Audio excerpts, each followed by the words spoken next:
papuri, pagluluwalhati at pagsamba ay para sa ating pinakamamahal na Panginoon Hesus po lamang.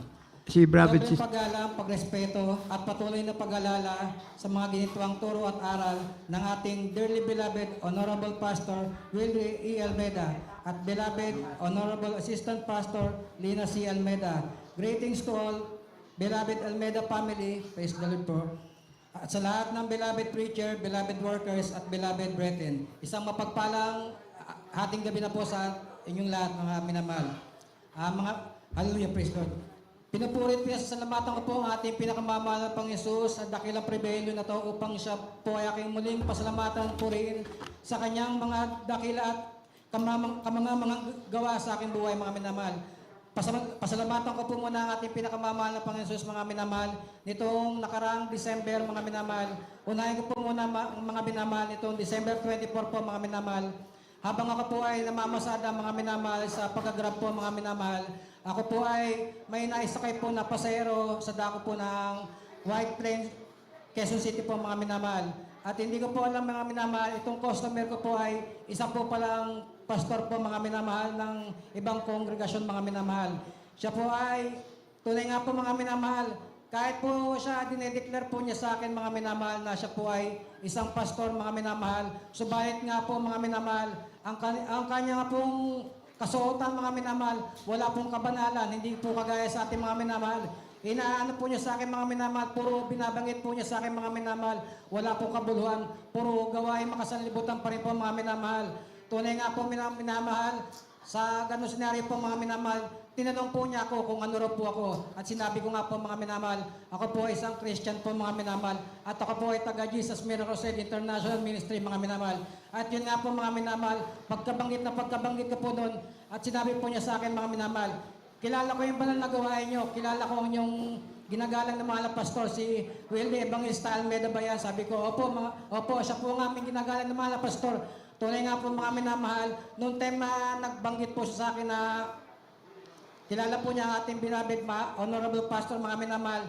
Dito nga po mga minamahal, noong siya po ay nagpatato po sa akin mga minamahal, ang wala po siyang ibang nabanggit, kundi siya raw po ay binago ng ating pinakamamahal pang Hesus. Subalit mga minamahal, wala po sa kabanalan ng kanyang pananabit mga minamahal. Subalit nung ang inyong abang lingkod mga minamahal, naghayag po ng kabutihan ng ating pinakamamahal pang Hesus mga minamahal.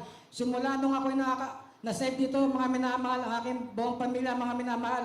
Tunay nga po, bawat banggit po sa aking mga labi, mga minamahal, sinasabi ko po ang kabutihan ng mahal Panginoon. Mga himalang nangyari sa buhay ko mga minamahal, wala po siyang ibang sinabi kundi ikaw ay pinagpala sapagkat ang iyong banal ay totoo mga minamahal. Tunay nga po mga minamahal, dahil sa haba po ng aking patotoo mga minamahal, hindi ko po namalayan mga minamahal na naihatid ko na po siya sa dako ng North Caloocan mga minamahal at naibaba ko na po siya mga minamahal. Tunay nga po mga minamahal, hanggang sa pagbaba ko po mga minamahal, hindi po matapos-tapos ang aking pagpapatotoo sa kanya mga minamahal. Yun nga po mga minamahal, ang huling binanggit po niya sa akin, ikaw ay pinagpala mga minamahal. At yun nga po, nung pagkababa po niya mga minamahal, siningil ko na po siya mga minamahal. At doon nga po, dahil po siya ay na-bless sa patotoo ko po sa kanya mga minamahal. Ang binayad po niya sa akin mga minamahal, labis pa po sa ibabayad po sa akin sa per po ng, hallelujah, ng pamasahe po mga minamahal. At yun po ay pinasasalamatan ko sa ating pinakamamahal na Panginoon Hesus. Dakila po niya mga minamahal na tayo po ay tinuruan ng ating beloved parents in the Lord mga minamahal na huwag po tayong mahiya na sa ganun po mga minamahal, ihayag po natin ang kabutihan ng ating pinakamamahal na Panginoon Hesus mga minamahal. At isa pa rin po mga minamahal, pinasasalamatan ko po ang ating pinakamamahal na Panginoon Hesus mga minamahal. Mga nagdaang mga buwan po mga minamahal, ako po ay nanaginip mga minamahal na dito sa panaginip ko mga minamahal, pinakita po sa akin ng ating pinakamamahal na Panginoon Hesus mga minamahal. Ako raw po ay naghahayo mga minamahal sa dako po ng Bicol mga minamahal. Subalit mga minamahal, hindi ko po pinansin yan mga minamahal. Lumipas po mga ilang buwan mga minamahal at umabot po ng December mga minamahal, pinakita pa rin po sa akin ng pinakamamahal na Panginoon Hesus na ako nga po ay naghahayo mga minamahal. Kaya po mga minamahal, yun nga po ginawa ko mga minamahal. Hallelujah, praise Lord. Na nung pagka Pasko po mga minamahal, pagkatapos po ng Pasko mga minamahal, December 26 po mga minamahal, nagtungo po ako sa dako po ng Bicol, mga minamahal, sa dako po ng lugar po ng aking beloved nanay sa Pantaw, Libon, Albay, mga minamahal. Dito nga po, mga minamahal, pinasasalamatan ko po na ating pinakamamahal pang Diyos, mga minamahal, na grabe pong pag-iingat sa akin, mga minamahal, sa mga kasama ko po, mga minamahal, dahil po ang pasada po ron, mga minamahal, hindi po biro, mga minamahal. Pag nagkamali ka po ron, mga minamahal, bangin po ang babagsakan mo, mga minamahal, at ang mga kalsada po ron, mga minamahal, lubak-lubak na po, mga minamahal. Subalit ang pag-iingat po sa atin ng pinakamamahal pang mga minamahal, yung gulong ko po, mga minamahal, dahil nga po lubak-lubak, mga minamahal, nagkaroon po ng bukol yan, mga minamahal, dahil po sa pag-iingat po natin pinakamamahal pang mga minamahal, hindi po yan sumabog, mga minamahal. Pinag-ingatan po ako ng pinakamamahal pang Isus, mga minamahal. At doon nga po, mga minamahal, nakarating nga po ako sa dako ng Bicol po, mga minamahal. Doon nga po, mga minamahal. Hallelujah. Nung pagkarating ko po doon, mga minamahal, ay bago pa po muna kami makarating doon, mga minamahal, sa dako po ng Pili, mga minamahal, sa bahay po ng tatay ko, nag-alit po muna kami ng puri, mga minamahal. 2 oras po, 1 oras po sa Joy Tusong at 1 oras po sa Solemson, mga minamahal. At sinamahan na rin po namin ng fasting na para po karagdagan po, hallelujah. Hallelujah, praise Lord, hallelujah. Karagdagang kalakasan po sa aming paghahayo, mga minamahal. At tunay nga po, mga minamahal, nung nakarating na nga po kami sa dako ng Pantaw, Libon, Albay, mga minamahal, doon nga po, mga minamahal, nakita ko nga po, mga minamahal, ang mga tao po, habang inahayuan po namin, mga minamahal, hindi po nila kilala ang ating banal na gawain, mga minamahal. Ang mga congregation po ron, mga minamahal, iba-iba po, mga minamahal. Meron po ako nakausap doon, mga minamahal, siya raw po ay isang born again. Tunay nga po, mga minamahal, nung tinanong ko po siya kung ano po ang naunawa at pagkakaunawa po niya sa born again, wala po siyang ibang sinabi, basta born again po ako. Subalit, mga minamahal, ang nakakalungkot po ron, mga minamahal, wala po sa kaayusan at wala po sa kabanalan, mga minamahal. Dahil po siya ay nakahubad po, nakashort, naninigarilyo po, mga minamahal. Ang ibang abang lingkod, mga minamahal, bagamat hindi man po ganong karunungan ang aking pagdating sa Bible verse, mga minamahal, subalit ang ginawa ko po, mga minamahal, pinatato ko po sa kanya, mga minamahal, yung aksidente po na nangyari po sa aking buhay, mga minamahal.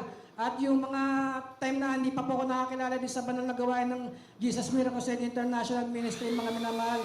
Tunay nga po, mga minamahal, lahat po ng nahayuan po namin doon, mga minamahal, nakakalungkot po, mga minamahal, dahil hindi po nila alam ang banal na gawain ng ating mahal na Panginoon Jesus, mga minamahal. At yun nga po, mga minamahal, meron po ako nakausap din po ron na isang pastor po, mga minamahal, na yung po ay naging kaklase ko ng elementary, mga minamahal. Nagulat po siya, mga minamahal.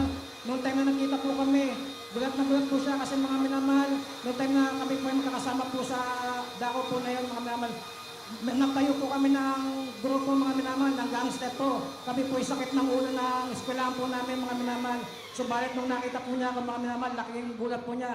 Ang laki na po ng pinagbago ko, mga minamahal, dahil po wala po akong binabanggit dito, mga minamahal, sa kanya, kundi kabutihan po ng ating pinakamamahal pang Isus. Dito po, mga minamahal, ipinakita ko po sa kanya, ang ating Diyos po, nagbabago, nagpapagaling, naghihimala ng buhay, mga patay, binubuhay, mga minamahal. Samantalang siya po, mga minamahal, wala po siyang binanggit na siya lang daw po isang pastor po ng isang ibang kongregasyon, mga minamahal. Yun po nakakalungkot, mga minamahal.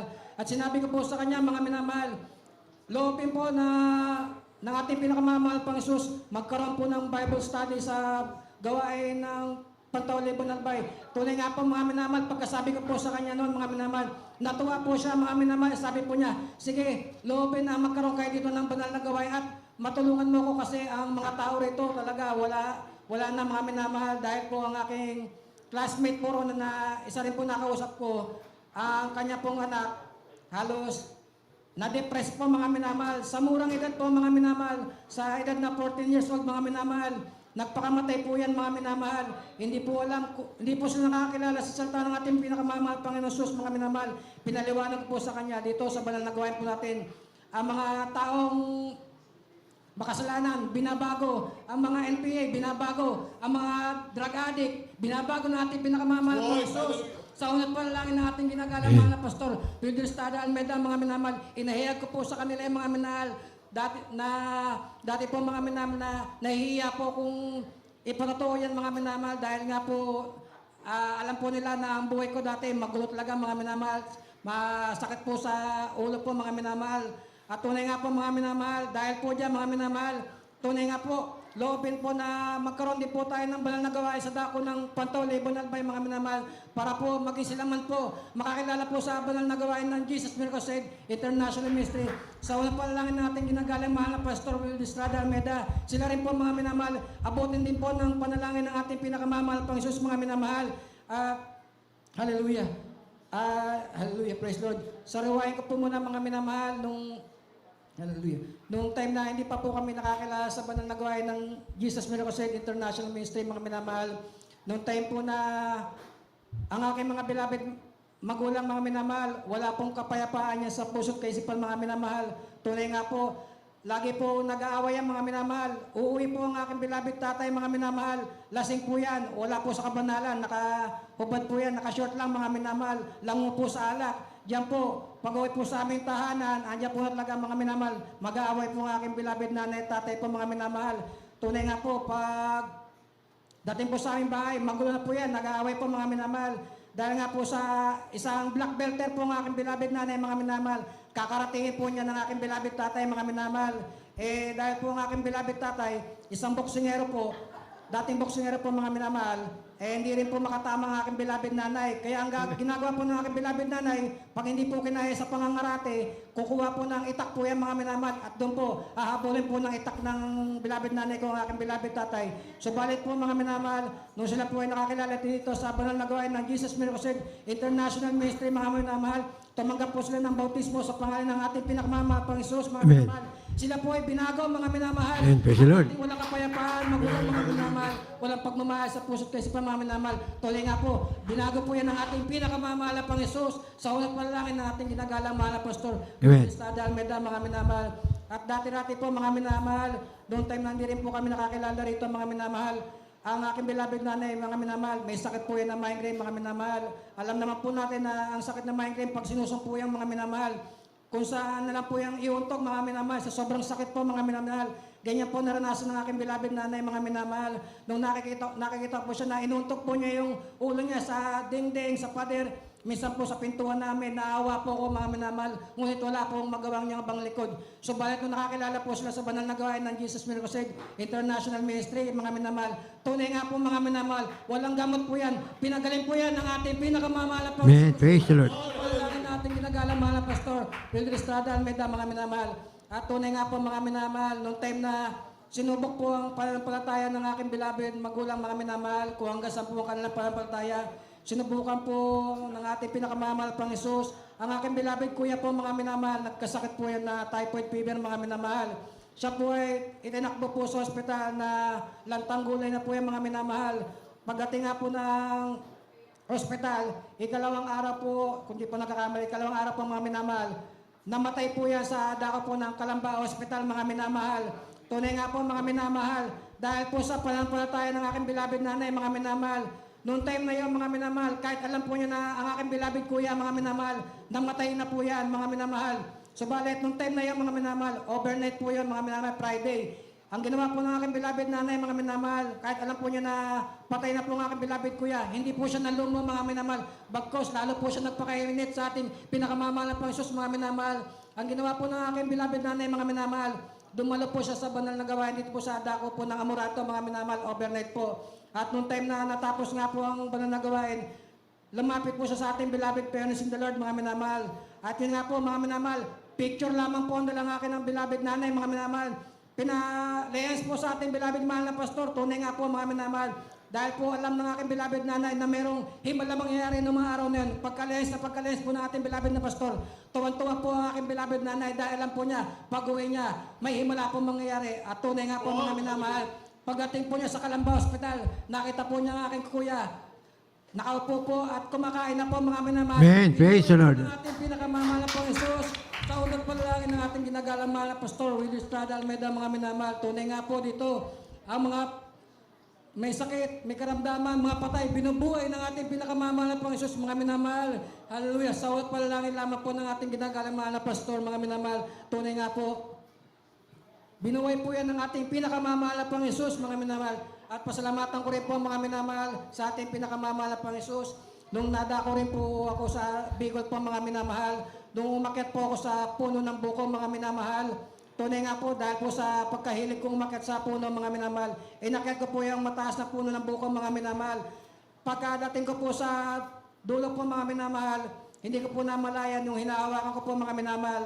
Marupok na po pala yan mga minamahal. Pagkahawak ko po mo yan mga minamahal, bumigay po yan mga minamahal. Ang inyong bang likod, bumagsak po yan pabulusok. Una likod mga minamahal, pumikit na lamang po ako mga minamahal. Subalit ang inyong abang lingkod, dumilat po. Pagkakita ko po, nasa bubungan na ako mga minamahal. Pagtayo ko po mga minamahal, yung yero po, sa sobrang lakas po ng impact ko, nayupi po yan mga minamahal. Subalit, ang pag-iingat po ng ating pinakamamahal po Jesus mga minamahal, sa unang panalangin natin ginagalang mga pastor, tunay nga po ang inyong abang likod, ni pilay o bali, wala pong naramdaman mga minamahal. Amen. Praise the Lord. Glory to God. Wala pong nangyari sa akin mga minamahal. At yan po ay pinasasalamatan ko sa ating pinakamamahal ng Panginoon mga minamahal. Amen. At tunay nga po mga minamahal, nung time na ako nga rin po mga minamahal, na tumalikod, na nalamig po sa paglilingkod mga minamahal dahil po sa kabataan ko mga minamahal ng time na yon. Ayun nga po mga minamahal, nalayo po ko sa paglilingkod, nandiyan na po mga minamahal, tunay nga po, pag nasa sanlibutan, lahat po ng gawain sa sanlibutan mga minamahal, naranasan ko po mga minamahal. Nariyan po, natuto po akong magsugal, maginom, mangbabae, magbiraos mga minamahal. Yan lang po ang aking bisyo mga minamahal. Subalit, ang inyong bang lingkod, naging talamak po talaga yung mga minamahal sa pagsusugal mga minamahal. Yung isang linggo ko sahod mga minamahal, isang araw lang po yan o wala pa, oras lang po mga minamahal sa pagsusugal mga minamahal. Dahil nga po mga minamahal, sa tagal ko na nawalay sa paglingkod mga minamahal, ang inyong abang lingkod, pinaalala po ng ating pinakamamahal na Panginoon mga minamahal. Diyan nga po mga minamahal, ang paalala po sa akin ng ating pinakamamahal na Panginoon. Grabe po mga minamahal, yung paalala po sa akin ng ating pinakamamahal na Panginoon mga minamahal. Dito po, nung year 2004 mga minamahal, habang ako po ay nagtatrabaho dito sa dako po ng Valenzuela mga minamahal, ako po ay may maintenance ng makina mga minamahal, kasi po nasira. Meron pong malaking lotuan po dyan na malaking kawa mga minamahal na ang laman po, mainit na mantika mga minamahal. Sa hindi po inaasa ang pangyari po mga minamahal, ang inyong pong abang lingkod, na-disgrasya pong nahulog po sa mainit na mantika mga minamahal. Alam niyo naman po mga minamahal kung gaano kasakit. Matalsikan lang po kayo ng mantika mga minamahal. Napakasakit na po yan. Ano pa kaya po inyong abang lingkod mga minamahal? Naluluto po yan mga minamahal. Kalahati po ng katawan ko mga minamahal. Ang tagal ko pong naluto sa mantika mga minamahal. Subalit po, ako po inabot ng panalangin ng ating ginagalang mahal na pastor mga minamahal. Kahit po ako ay matagal na nawala sa paglingkod. Hallelujah. Amen. Praise the Lord. Tunay nga po mga minamahal, andyan po pag-iingat at awat habag sa akin ng ating pinakamamahal na Panginoon mga minamahal. Noong time na naluluto po ang mga minamahal, naisip ko, yun na po yung oras ko mga minamahal. Subalit, dahil po ako'y nakakilala rito sa banal na gawain ng Jesus Miracle Aid International Ministry mga minamahal. Ako po ay inabot ng panalangin ng ating ginagalang mahal na Pastor Will Estrada Almeida mga minamahal. Tunay nga po mga minamahal, pinag-ingatan po ko ng ating pinakamamahal na Panginoon mga minamahal. Amen. Praise the Lord. Tunay nga po, meron po siyang ginamit na tao mga minamahal. Sa dami po ng aking kasama at puro mga minamahal, kahit po yung nasa katabi ko, hindi po niya ako nagawang tulungan mga minamahal. Nasyak po siya, natulala mga minamahal. Subalit, meron pong ginamit ang ating pinakamamahal ng Panginoon mga minamahal. Yung aking pong boss na natutulog sa opisina mga minamahal, siya pa po ang nagligtas sa akin mga minamahal. Siya po ang nag-ahos sa akin sa mainit na mantika mga minamahal. At yan po ay pinasasalamatan ko sa ating pinakamamahal na Panginoon mga minamahal. Hallelujah. Hindi man po karapat dapat mga minamahal. Tunay nga po, kahit ako ay matagal na nawalay sa paglilingkod mga minamahal, ako po ay inabot sa panalangin ng ating ginagalang mahal na Pastor Will Estrada Almeida mga minamahal. Hallelujah, praise God. Hanggang dito na lang po muna aking pasalamat sa ating pinakamamahal na Panginoon mga minamahal. At ang lahat ng kapurihan, pasalamat, pagluwala at pagdadakila ay sa ating pinakamamahal na Panginoon po lamang. Praise the Lord. Hallelujah. Amen. Hallelujah. Praise the Lord. Puri po ang ating mga Panginoon. And God bless you po, beloved Brother Rian J. Labiaga, sa pinagpalang patuto. Pasalamat na yan. Protect